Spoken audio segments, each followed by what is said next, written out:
পুরী ধামে সব কম বেশি আমরা সবাই গেছি, সেখানে আমরা গিয়ে কি জগন্নাথ দর্শন করি, আর সব থেকে বড় কথা কি সমুদ্রে পাল্টি খেতে যাই। এই যে টুরিস্ট বাসে যদি এক সপ্তাহের জন্য যদি 4 দিন পুরী ধামে থাকা হয়, তাহলে একদিন বহু লাইন দিয়ে অতি কষ্টে জগন্নাথ দর্শন হয়, আর জগন্নাথ দর্শন হবে, আর 3 দিন শুধু সমুদ্রে পাল্টি খাওয়া হবে।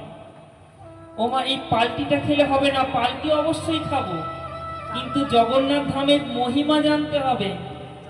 সমুদ্রে সবাই পাল্টি খেতে যাই, সমুদ্রের ধারে একটি মন্দির আছে। কতজন গিয়েছেন বলুন তো মা? আমার হরিদাসের সমাধি মন্দির। গম্ভীরা কজন গিয়েছেন? অনেক লীলা আছে মা। জগন্নাথ ধাম, যে ধামের মহিমা বলে শেষ করা যাবে না আমারই অন্তত এই শুষ্ক বদনে। কারণ ভগবানের যে ভোগ রন্ধন হয়, সবাই দেখেছি রন্ধনশালায় হাঁড়ির ওপর হাঁড়ি দিয়ে।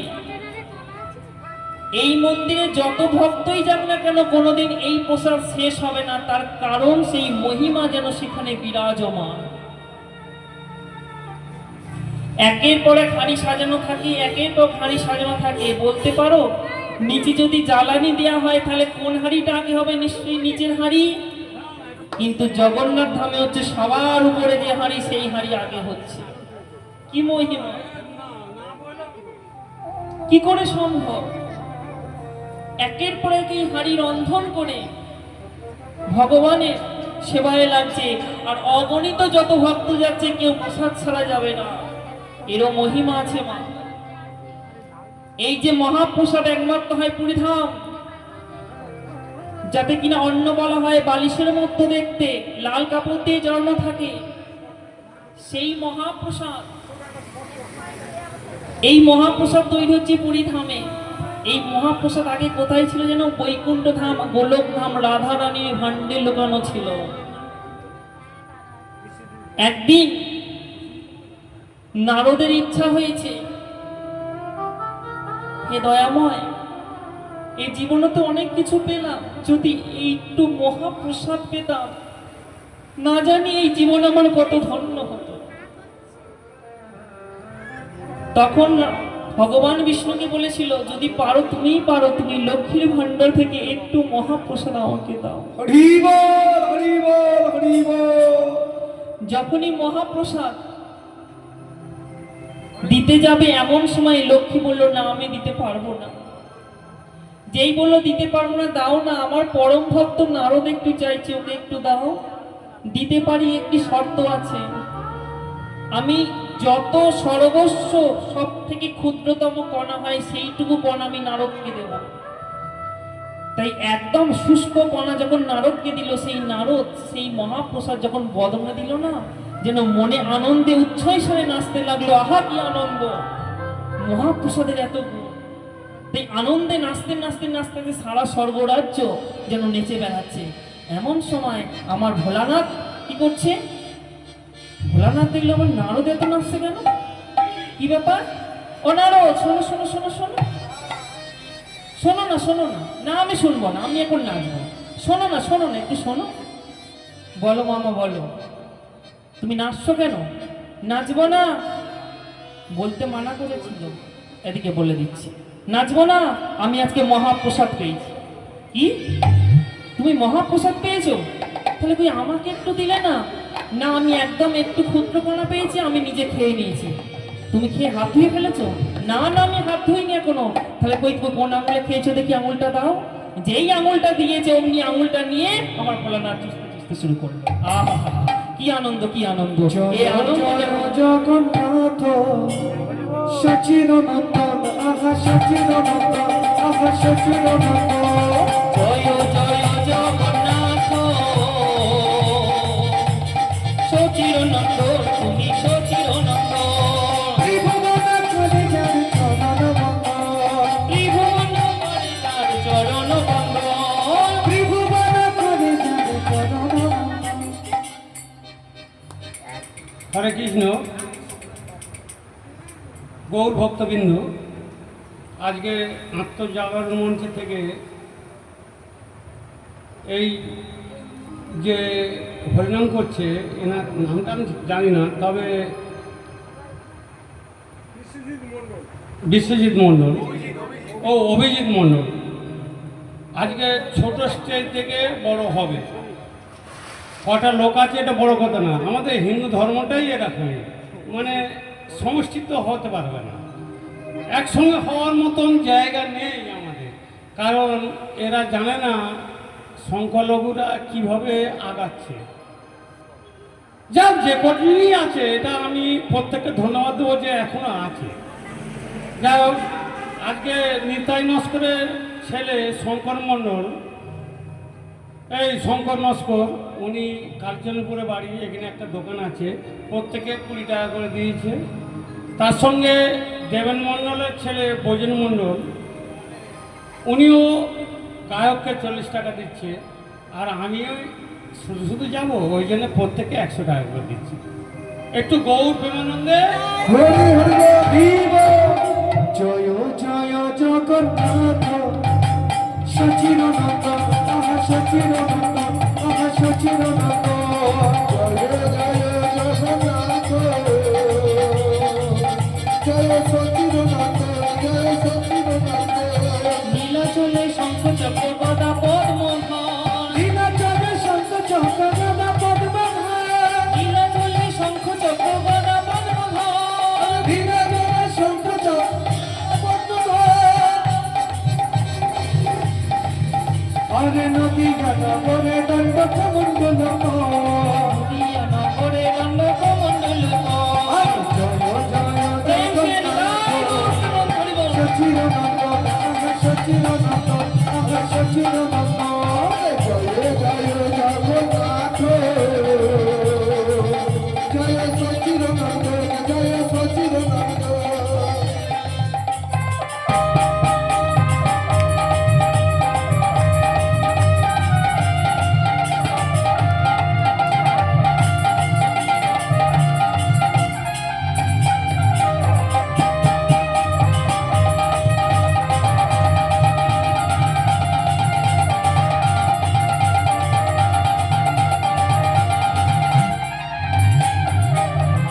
কেহ বলে পুরবেতে নব নব দিনা, কেহ বলে পুরবেতে রাবণ মহিলা, কেহ বলে পুরবেতে নব নব দিনা, গোলকে বৈভব লীলা প্রকাশ করিলা, গোলকের বৈভব লীলা প্রকাশ করিলা, গোলকের বৈভব লীলা প্রকাশ করিলা। গোলকের বৈভব লীলা প্রকাশ করিলা। সবাই মিলে হাত তুলুন দেখি মা, সবাই মিলে কি বলবো একসাথে? জয় জয় জগন্নাথ তুমি সচির নন্দন, তুমি সচির নন্দন, জয় জয় জগন্নাথ তুমি সচির নন্দন তুমি সচির নন্দন জয় জয় জগন্নাথ তুমি সচির নন্দন তুমি সচির নন্দন।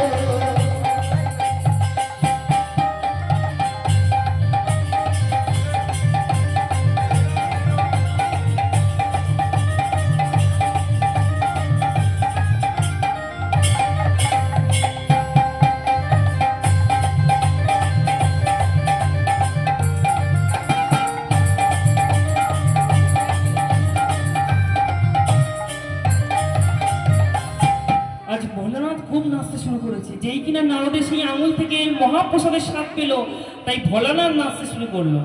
আর ভোলানাথ নাচতে শুরু করলে কি হয়? সবাই নাচবে বোঝা যাবে না, কিন্তু ভোলানাথ যদি একবার নাচে তাণ্ডব নৃত্য, কিভাবে ভোলানাথ নাচছে? আজ মহাপ্রসাদ দিয়ে আনন্দে ভোলানাথ আনন্দে বিভোর হয়ে কিভাবে নাচছে? বম বম বম বম বম বম বম বম বম বম বম বম বম বম বম বম বম বম বম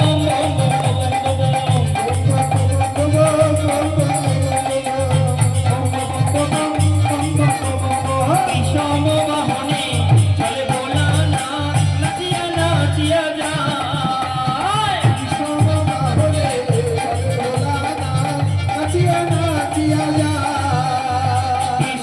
বাহনে চলে ভোলানাথ, নাচিয়া নাচিয়া যায়।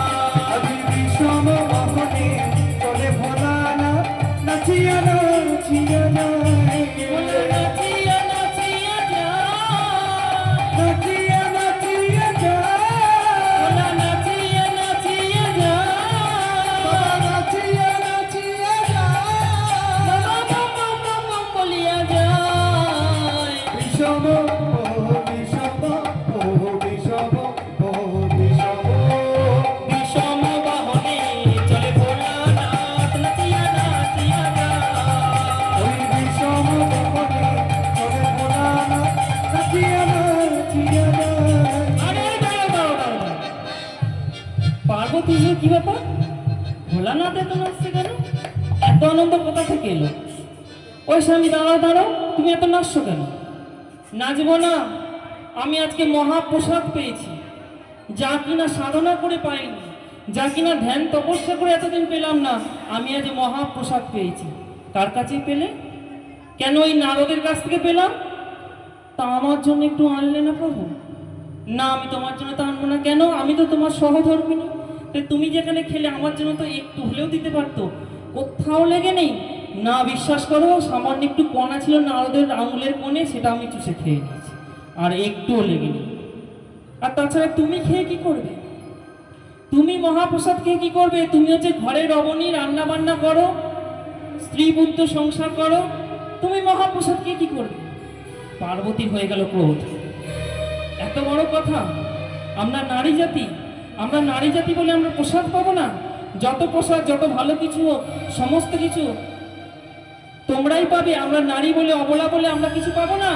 তবে শুনে রাখো স্বামী, আমি অভিশাপ দিলাম যে রাধারানীর ভাণ্ডে, গোলক ভাণ্ডে মহাপ্রসাদ লুকানো আছে। আগামী কলিযুগে ওই মহাপ্রসাদ প্রথমে জগন্নাথ দেবের, জগন্নাথ রূপে বিরাজ করবে, জগন্নাথের সেবা লাগবে। তারপরে জগন্নাথের পিছনে বিরাজ করব আমি, বিমলা দেবী, সেই আমার সেবা লাগবে। তারপর সেটি আনন্দ বাজারে গিয়ে এই কলির মানুষ সবাই মহাপ্রসাদ।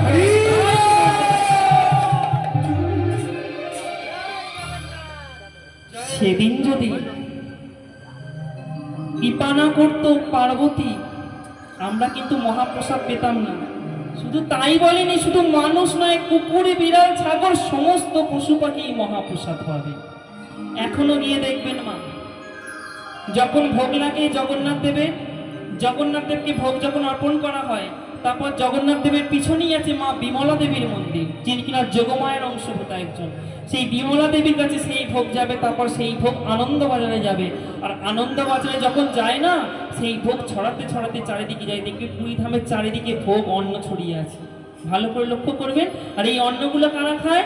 আমরা তো পাবো না, আমাদের বহুত অহংকার, মাটি থেকে আমরা নিয়ে খাবো না। কারা খাচ্ছে যেন? ওই কুকুর, বিড়াল, বাঁদর, এরা খাচ্ছে। তাহলে সবার জন্য আজ কৃপা করলো, তাই মহাপ্রসাদকে আজকে সবাই বদনা দিতে পারলো আজ পার্বতীর জন্য। তাই তখনকার দিনে সাধনা কেমন ছিল আর এখনকার দিনে সাধনা কেমন ছিল আমাদের মানতে হবে।